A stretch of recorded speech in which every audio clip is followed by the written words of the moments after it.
Good evening each and everyone. हम पढ़ रहे हैं business studies 12th standard, chapter चल रहा है कंट्रोलिंग। कंट्रोलिंग का प्रोसीजर हमने पढ़ लिया। सबसे पहला स्टेप था इसमें सेटिंग परफॉर्मेंस स्टैंडर्ड्स, के परफॉर्मेंस के स्टैंडर्ड सेट कर लो। अगला था measurement of actual performance, standard set किया, अब एक्चुअल परफॉर्मेंस को मेजर कर लो। तीसरा था comparing actual with standards, actual performance with standards के कंपेयर कर लो।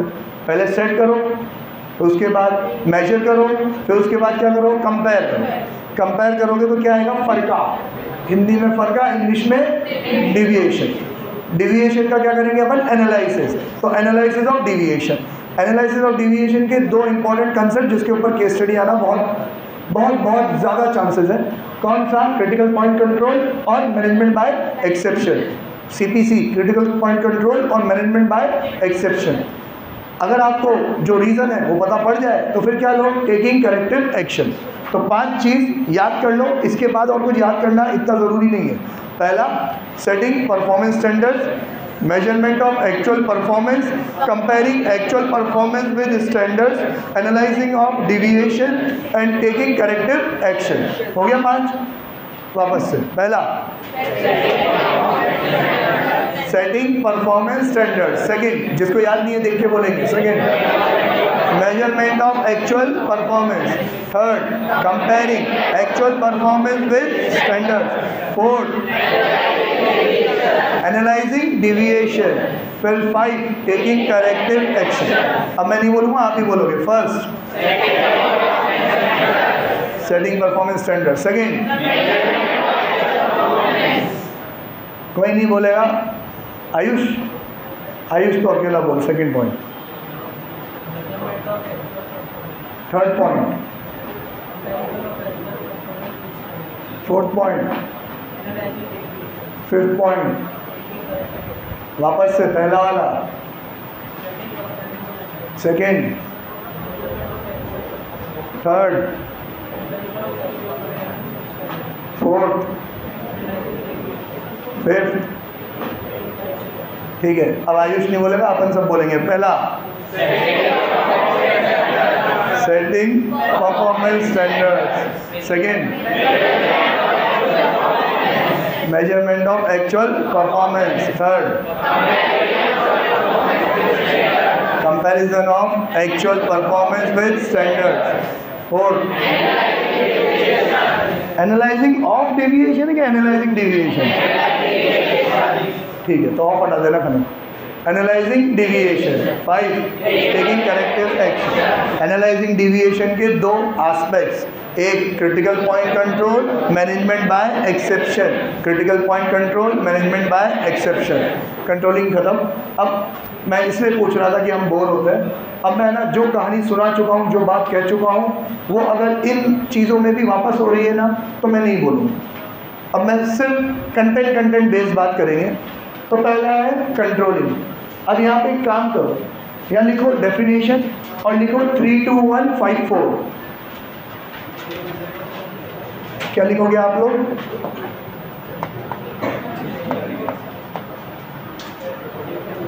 डेफिनेशन 32154। सर ये क्या है 32154? ये जो भी आपने प्रोसेस पढ़ा ना, उसको आप ऐसे इस ऑर्डर में अरेंज करोगे ना तो डेफिनेशन बन जाएगी controlling. Controlling is comparison of actual performance with standards and taking corrective actions for deviation. Complete. Controlling क्या है सर? कंपेयर करना एक्चुअल को स्टैंडर्ड से और करेक्टिव एक्शन लेना किसके लिए? डेविएशंस के लिए। कंप्लीट। यहाँ देखो, controlling means ensuring that an organization are performed as per plans and resources। कि ये इंश्योर करना कि जितनी भी एक्टिविटीज़ हम परफॉर्म कर रहे हैं वो कैसी है, एज पर प्लान्स है, और जो हमारे रिसोर्सेज हैं वो यूज़ हो रहे हैं। वो पहले 2 वर्ड जो आपको सबसे पहले सिखाए होंगे क्लास की मैनेजमेंट में, इफेक्टिवनेस एंड एफिशिएंटली, है ना। तो effectively and efficiently for the achievement of predetermined goal. बेकार डेफिनेशन, मतलब का नहीं है। तो कैरेक्टरिस्टिक्स हो गया कि कंट्रोलिंग क्या करता है, इंश्योर करता है कि सारा काम कैसे हो, प्लान्स के अकॉर्डिंगली हो। और हमारी रिसोर्सेज कैसे यूज़ में है, इफेक्टिवली और एफिशिएंटली काम में है। अगली डेफिनेशन काम की, controlling is a process of comparing the actual performance with the actual standards and taking corrective actions, sorry ये तो 5 वाला है, taking corrective actions if any हम लिखेंगे of deviation, ठीक है। Next, managerial control implies that measurement of accomplishment against the standard, वही measurement of accomplishment मतलब actual performance with the standard and correction of deviation to assure, वापस से वही ensuring से assure attainment of objective according to plan। तो अब यार ये पूरा खिचड़ी बन जाता है, कोई अपन को रट्टा मारने की ज़रूरत नहीं है। आप सब समझ लो कि यार कंट्रोलिंग का पूरा प्रोसेस है, वो प्रोसेस डेफिनेशन में आना चाहिए। तो मैं कहूँगा controlling is a process of comparing actual performance with the standards and taking corrective actions for deviation to accomplish the organizational goals। बस कंप्लीट हो गई हमारी डेफिनेशन। आगे चलते हैं। नेचर ऑफ कंट्रोलिंग बहुत लल्लू और पहले के फंक्शंस में भी हो चुका है ये। It is a goal oriented function. Controlling करते ही क्यों है? ताकि हमारा ऑब्जेक्टिव टाइम पे अचीव हो जाए। कंट्रोलिंग नहीं करेंगे तो कोई गलती हो रही है तो खिंचती चली जाएगी और हम हमारे गोल से क्या हो जाएंगे, भटक जाएंगे। तो कंट्रोलिंग का एक विजन लेके चलो। कंट्रोलिंग मतलब सर जो हमारी गाड़ी पटरी पे से उतर गई थी उसको वापस टाइमली पटरी पे लेके आना। अगर नहीं लाएंगे तो फिर तो हमारा डेस्टिनेशन अचीव होगा ही नहीं, हम तो कहीं और निकल जाएंगे।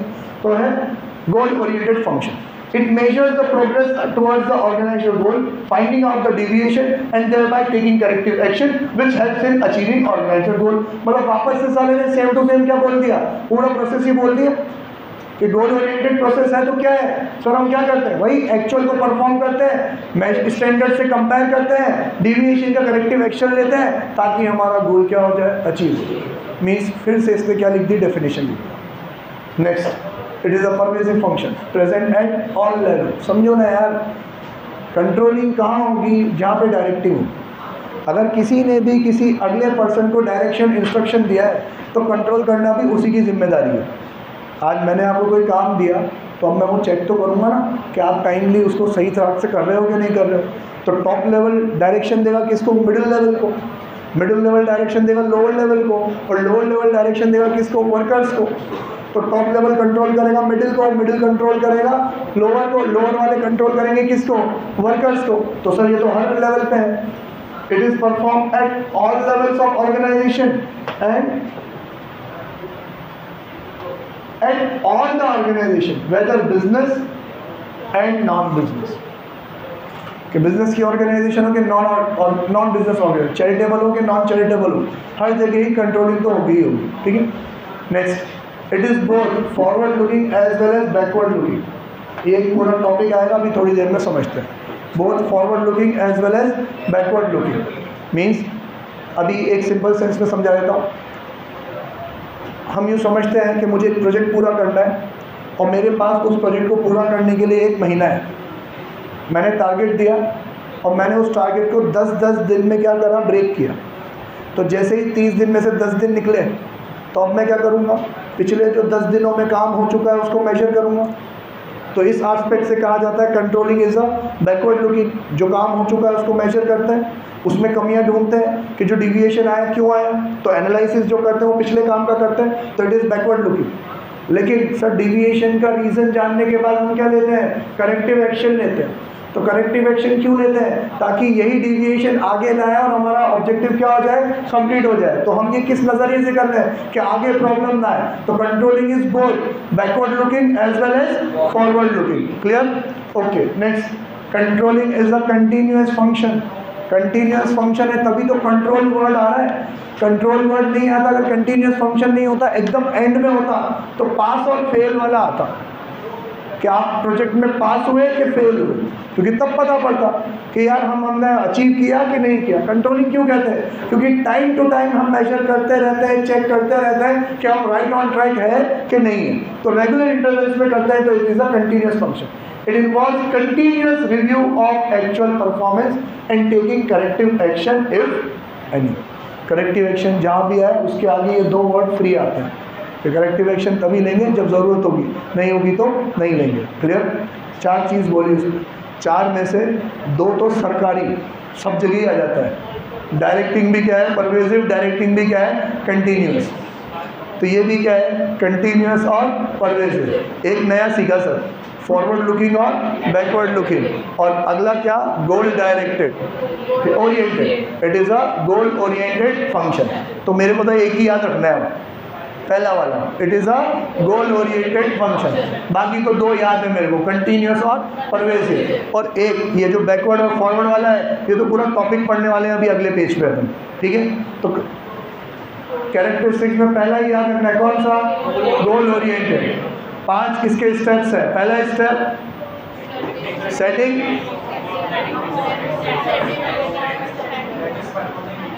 setting performance standards. Second, measurement of actual performance. Third, comparing actual performance with standards. Fourth, analyzing deviation. Fifth, taking corrective action. 4 इसके characteristics. It is a goal-oriented function. It is pervasive, it is continuous, it is forward-looking as well as backward-looking. ठीक है?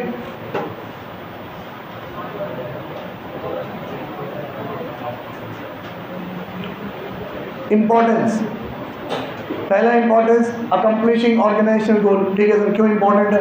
क्योंकि controlling नहीं करोगे तो फिर organisational गोल timely achieve नहीं हो पाएंगे। तो ये इंपॉर्टेंट है, करो इसको करने से आपके जो ऑर्गेनाइजेशनल गोल है वो टाइम पे अचीव हो जाते हैं। The controlling function measures progress towards the organizational goal and brings light to the deviation. Brings light to the deviation if any, indicates corrective action. Accomplish कैसे करेगा? कि सर एक तो रिव्यू करता रहता है, टाइमली रिव्यू करता है, कोई डिविएशन हो तो नज़र में आता है, उसको हम क्या ले लेते हैं? करेक्टिव एक्शन ले लेते हैं। Judging accuracy of standards. अब judging accuracy of standards means ऐसा नहीं है कि बरसों पहले जो स्टैंडर्ड बना दिए अब वही स्टैंडर्ड चलते रहेंगे। नहीं, इंटरनल और एक्सटर्नल दोनों एनवायरनमेंट में चेंज आता है जो चेंजेस हमारे ऑर्गेनाइजेशन की वर्किंग को इफेक्ट करते हैं। एग्जांपल लेता हूँ मैं, मान लो कि पहले जो मटेरियल की क्वालिटी आती थी और अब जो मटेरियल की क्वालिटी आती है, उन दोनों क्वालिटीज़ में फ़र्क है। तो पहले वाली अच्छी क्वालिटी होती थी तो काम जल्दी हो जाता था, अब क्वालिटी ख़राब है तो काम करने में हमें क्या आती है? दिक्कत आती है। ये एक फैक्टर हुआ। अगला फैक्टर, सर पहले जो मशीन्स थी और अब जो मशीन्स है, तो पहले की मशीन पुराने ज़माने की थी, उनकी टेक्निक बहुत स्लो थी, तो उनमें प्रोडक्शन क्या आता था? कम आता था। अब जो हाई एंड वाली मशीन आई है उनके प्रोडक्शन रेट क्या है? ज़्यादा है, तो आपको स्टैंडर्ड क्या करना पड़ेगा? चेंज करना पड़ेगा ना। फिर सर एक्सटर्नल एनवायरनमेंट भी इफेक्ट करता है। एक्सटर्नल एनवायरनमेंट कैसे इफेक्ट करता है? एग्जाम्पल समझाता हूँ। अभी 31 अक्टूबर इनकम टैक्स रिटर्न फाइल करने की लास्ट डेट है, तो हम लोग इनकम टैक्स रिटर्न फाइल करते हैं, तो मैं ये ऑब्जर्व कर रहा हूँ कि last year income tax return file करने में जितनी इन्फॉर्मेशन की ज़रूरत थी, इस साल उससे 20% ज़्यादा इन्फॉर्मेशन वो लोग मांग रहे हैं। तो पहले अगर मेरा कोई रिटर्न 15 मिनट में फाइल होता था, तो अब उसको फाइल करने में कितना टाइम लग रहा है? 20 मिनट। तो अगर मैं दिन भर में इनको 20 रिटर्न फाइल करने का टारगेट करता था, तो अब मुझे टारगेट क्या करना पड़ेगा? कम करना पड़ेगा, क्योंकि उसको काम को करने में टाइम क्या लगता है? ज़्यादा लगता है। सर हमारी एफिशिएंसी में कोई चेंज आया क्या? हमारी मशीनरी में, हमारे मटेरियल में, हमारे वर्क एनवायरनमेंट में कोई चेंज आया क्या? नहीं, एक्सटर्नल एनवायरनमेंट में चेंज आया। एक्सटर्नल एजेंसी ने इन्फॉर्मेशन क्या मांगने लग गए? ज़्यादा मांगने लग गए। तो उस वजह से भी मुझे क्या करना पड़ा? मेरे जो स्टैंडर्ड्स है उनको चेक करना पड़ा, उनको रिवाइज करना पड़ा। तो जब आप कंट्रोलिंग करते हो, तो कंट्रोलिंग में जो स्टैंडर्ड सेट करते हो वो सारे फैक्टर्स को ध्यान में रखते करते हो, तो आपके जो पुराने स्टैंडर्ड्स हैं उनकी भी एक्यूरेसी क्या हो जाती है? चेक हो जाती है। एग्जांपल लेते हैं कि मैं ऑब्जर्व कर रहा हूँ कि कोई आर्टिकल पूरे दिन काम कर रहा है, फिर भी उससे 20 रिटर्न फाइल नहीं हो रहे, तो यार अब मुझे तो कोई गलती ही नहीं मिली। ना मटेरियल की गलती, ना मशीनरी की गलती, ना वर्क एनवायरनमेंट की गलती, ना उसके एक्सपीरियंस की गलती, ना उसके मोरल की, ना मोटिवेशन, किसी चीज़ में कोई कमी नहीं थी, फिर भी नहीं हो रहा है। तो सर जो मेरा स्टैंडर्ड है ना वो प्रॉपर नहीं है, वो एक्यूरेट नहीं है, मुझे उसको जज करना पड़ेगा और उसको फिर क्या करना पड़ेगा, करेक्ट करना पड़ेगा।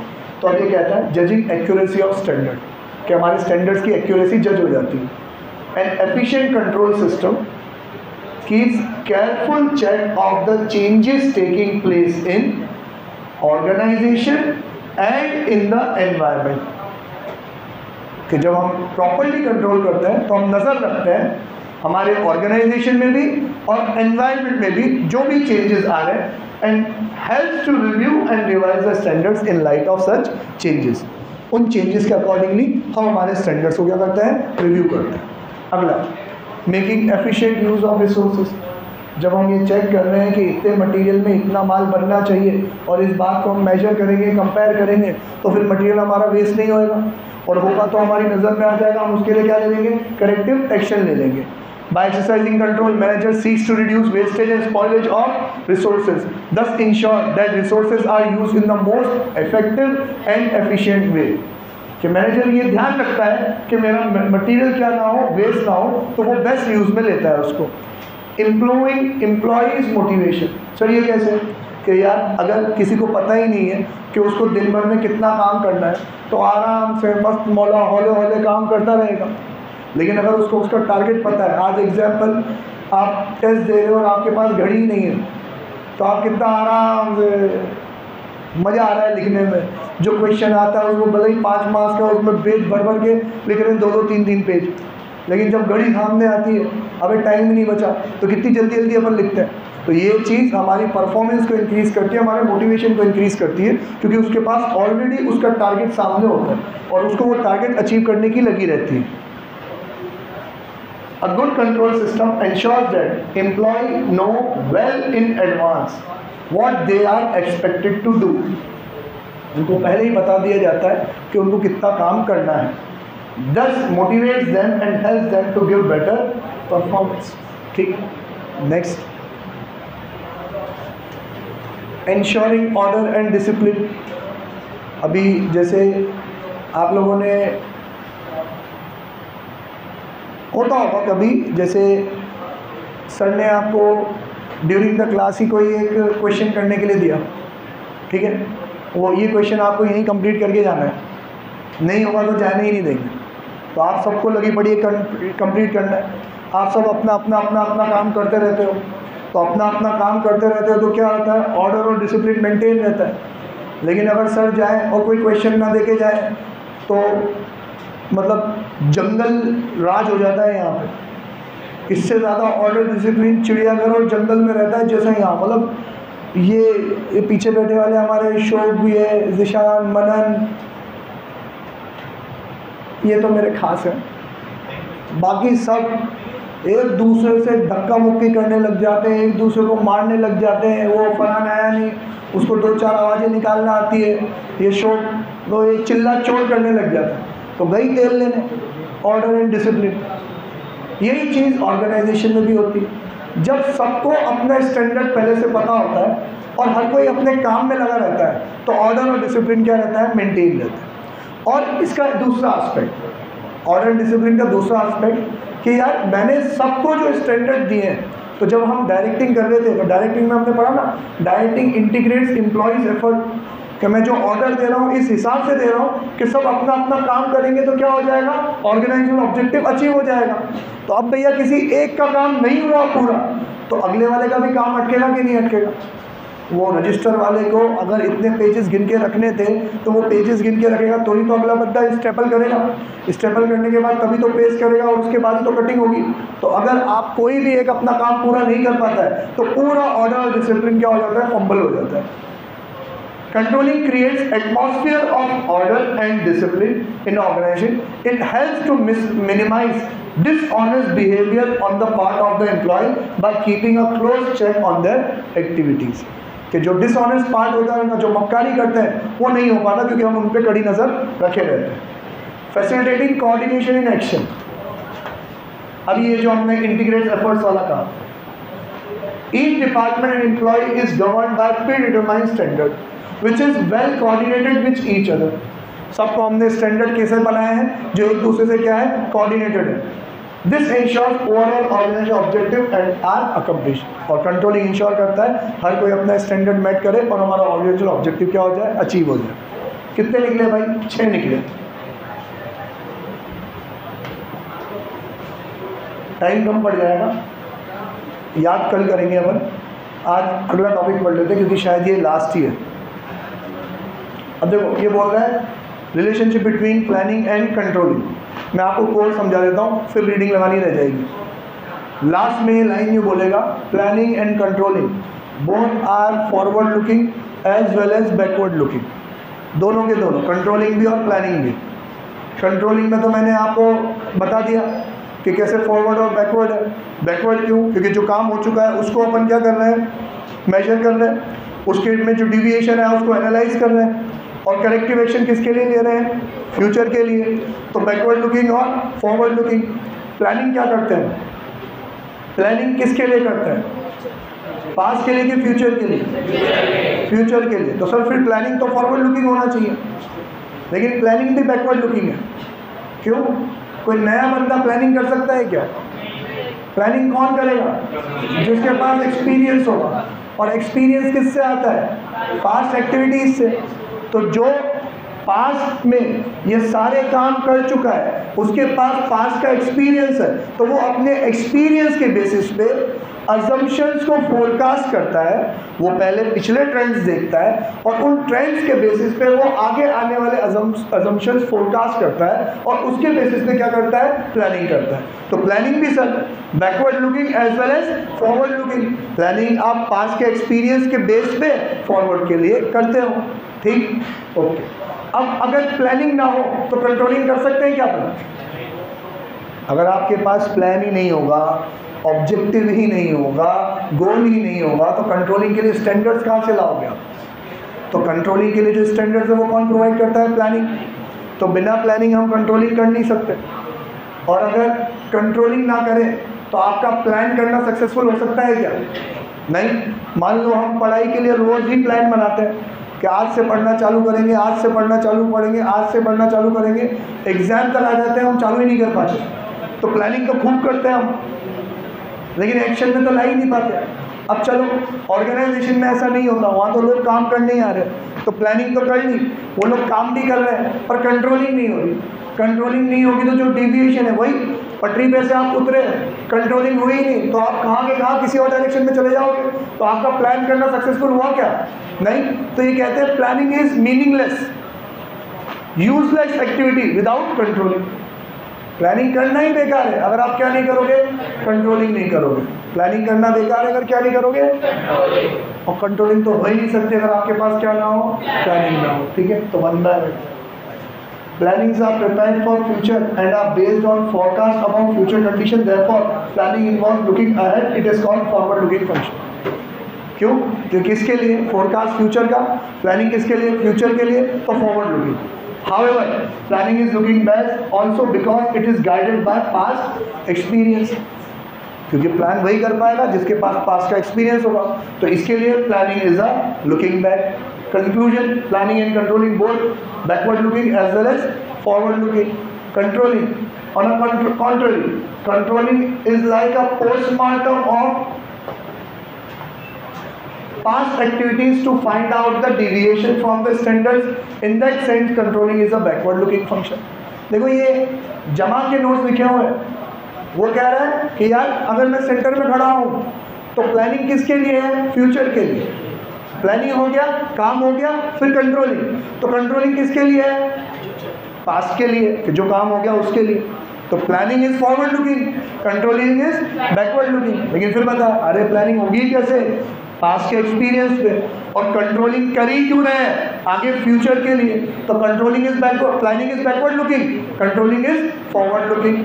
Controlling is forward looking also because corrective action initiated by control function aims to improve future performance. Controlling action किस लिए होता है, future performance को improve करने के लिए. अब आगे तो देखो यहाँ तक तो उसने कंक्लूड कर लिया कि भाई दोनों के दोनों क्या है, forward as well as backward. अब वो कह रहा है इन दोनों का वो अक्षर और नैतिक वाला ये रिश्ता क्या कहलाता है। Planning and controlling are inseparable twins of management. Twin जुड़वा ही, इन दोनों को क्या नहीं कर सकते अपन, सेपरेट नहीं कर सकते। रमेश समझ में आ रहा है नहीं? They are interrelated and interdependent function of management. एक दूसरे से रिलेटेड है और एक दूसरे से डिपेंडेंट है, जुड़े हुए भी हैं और एक दूसरे पे निर्भर भी है। Planning is a base for controlling function as controlling involve measurement of performance against the standards to analyse deviation taking corrective action.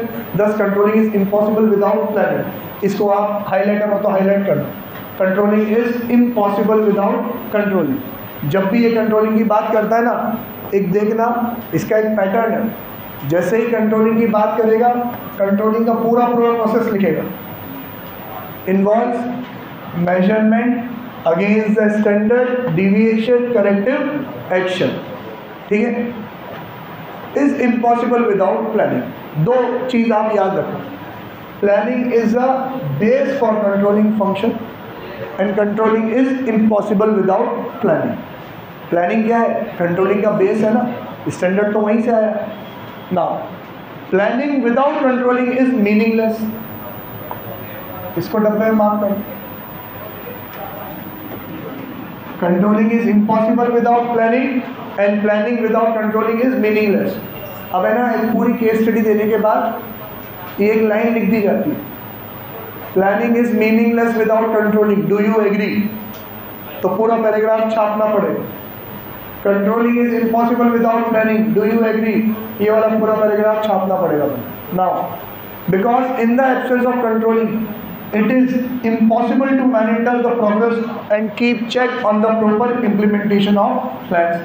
Controlling नहीं है तो इम्पॉसिबल है कि आप ये चेक रख पाए कि प्रॉपर प्लान्स इनिशिएट हो रहे हैं कि नहीं हो रहे। Thus without controlling, planning fails to achieve the objective. Planning is a thinking process while controlling is an executive function. Again, do you agree? Planning is a thinking process, controlling is a executive function. Do you agree? Yes sir. क्योंकि वो क्या है sir, सारी चीज़ें plan करता है, सोचता है और अज्यूम करता है फ्यूचर के लिए। और यहाँ पे तो ये एग्जीक्यूटिव फंक्शन, ये काम क्या करवाता है? सही करवाता है। While planning involve creative thinking, imagination and sound judgement, planning ensures that decisions are converted into desired action. एक और बढ़िया वाली लाइन, प्लानिंग में क्या इन्वॉल्व होता है?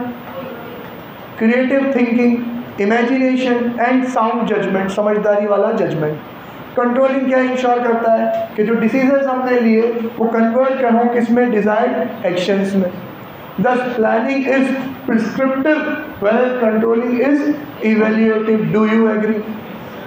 कि प्लानिंग तो क्या है? डॉक्टर का लिखा हुआ प्रिस्क्रिप्शन, और कंट्रोलिंग क्या है? उसके बाद वाला इवैल्यूएशन कि आपने मेरी दवाइयाँ ढंग से खाई कि नहीं खाई। ठीक है, कंप्लीट कंट्रोलिंग चैप्टर हमारा कंप्लीट। मैं कल आप लोगों से एक तो मैंने याद करा ही दिया, दूसरा भी याद करा दिया। जो याद करा दिया वो सुन लो। पहला क्या है? Setting performance standards. Measurement of actual performance. Third, comparing actual performance with standard, analysing deviation, taking corrective action. और characteristic 4, goal oriented function. Second, pervasive, continuous, both forward looking as well as done. आपको कल सिर्फ और सिर्फ इसके importance याद करके आना। ठीक है, बाय, टाटा, सी।